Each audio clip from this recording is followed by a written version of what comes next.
ہمارے معاشرے میں نا تیزی سے نفرت کا فروغ ہوا ہے. پتہ ہے اسلام نے غیبت سے کیوں منع کیا ہے؟ غیبت کا معنی یہ نہیں ہے کہ کسی بندے میں کوئی عیب نہیں پایا جاتا تھا تو آپ نے وہ بیان کر دیا. یہ غیبت نہیں، یہ تو بہتان ہے. کسی میں کوئی عیب نہ پایا جائے تو وہ بیان کرنا وہ غیبت نہیں، وہ تو بہتان ہے. غیبت کی تفصیل یہ ہے، تشریح یہ ہے، غیبت کی تعریف یہ ہے کہ کسی میں کوئی عیب پایا جاتا تھا، آپ نے وہ اس کی غیر موجودگی میں ڈسکس کیا تو اس کا نام غیبت ہے. وہ عیب تھا، آپ سچ ہی بول رہے تھے، آپ ٹھیک کہہ رہے تھے، وہ عیب واقعی تھا، پر اسلام اس کو پسند نہیں کرتا.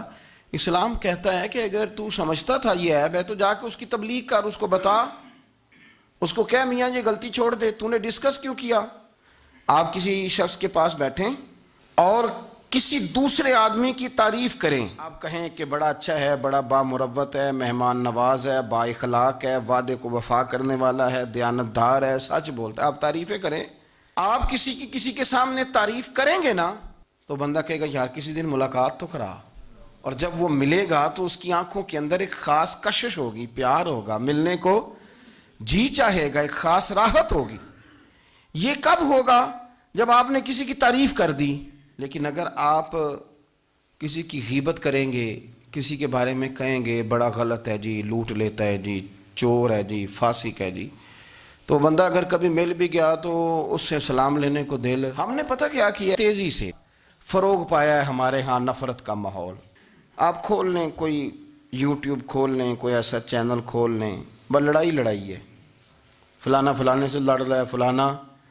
مذہبی لوگوں کی میں منت کرتا ہوں کہ خدا را دین کو اس طرح کا ماحول تو نہ آپ دیں کہ لوگ کہیں کہ ان میں کوئی شے طے ہی نہیں، فلانا فلانے کا جواب دے رہا ہے، فلانا فلانے کا، اور بازاری زبان استعمال کی جا رہی ہے.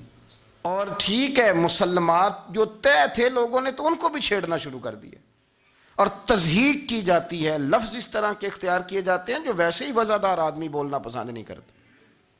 کیا آپ اپنی شکل دکھا رہے ہیں کفر کو کہ یہاں نفرت ہی نفرت ہے، اور وہ باتیں جن کو بالکل چھیڑنا نہیں چاہیے تھا ان پر بھی آپ کلام کرتے ہیں.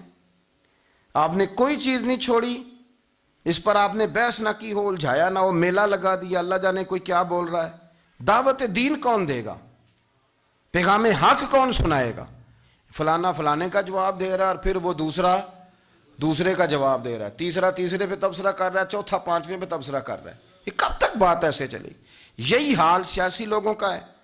میرے ملک کا جو نوجوان اب بڑا ہو رہا ہے نا، میں بڑی ذمہ داری سے بتا رہا ہوں، وہ جیسے ہی بڑا ہوتا ہے تو وہ سمجھتا ہے میں ڈاکوؤں کے ملک میں پیدا ہوا ہوں، وہ سمجھتا ہے یہ شاید چوروں کی دھرتی ہے، وہ سمجھتا ہے شاید یہاں سب دھوکے باز ہیں.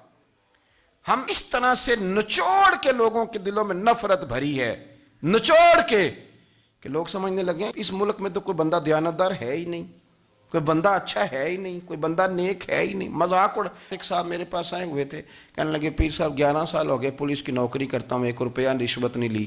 وہ چلا گیا، میں نے اسے تھپکی دی تو وہ نکلا ہے، تو ایک بندہ کہنے لگا سب انہیں جو ہوتے نہیں نہ سکتا. میں نے کہا یار تو منشی ہے اللہ کی رحمت کا، یہ میرے رسول اللہ کا دین ہے اور قیامت تک لوگ اس پر عمل کریں گے. اس نے 11 سال کا ہے، وہ 40 سال بھی کہتا تو میں ماننے کو تیار ہوں. کیوں کچھی باتیں کرتے ہیں؟ آپ نے تو تباہی کر دی، کوئی بندہ ٹھیک نہیں بچا. ایسے میلہ لگا ہوا ہے، اس دھرتی کو آپ برا کہتے ہیں، اس کو چوروں کی اور ڈکیت کی اور فراڈ لوگوں کی آپ دھرتی کہتے ہیں.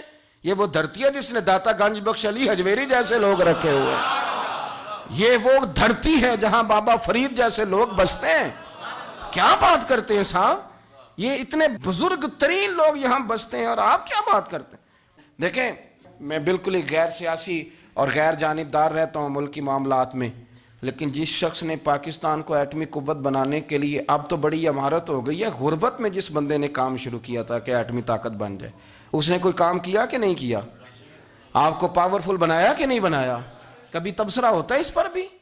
ہمیں لاکھ اختلاف صحیح، ہم بھی بات کرتے ہیں مخالفت میں، لیکن تباہی نہیں اتار دی ہم نے، توہین کر کر کے، نفرت پھیلا کے. اس سے پہلے جو حکومت گئی، ایسا نہیں ہے کہ انہوں نے کوئی کام بھی ایسا نہیں جو اچھا نہ کیا ہو، ایسا نہیں ہے. میں ملک بھر میں سفر کرتا رہتا ہوں، میں دیکھتا ہوں بہت ساری جگہیں ایسی ہیں، بہت سارے دیہات ایسے ہیں جس میں بڑے بڑے شاندار روڈ بنائے گئے، کام کیا گیا. ان کی 99 خامیاں اپنی جگہ پر، خوبی کا بھی تو ذکر کریں. یہی حال اس گورنمنٹ کا ہو رہا ہے.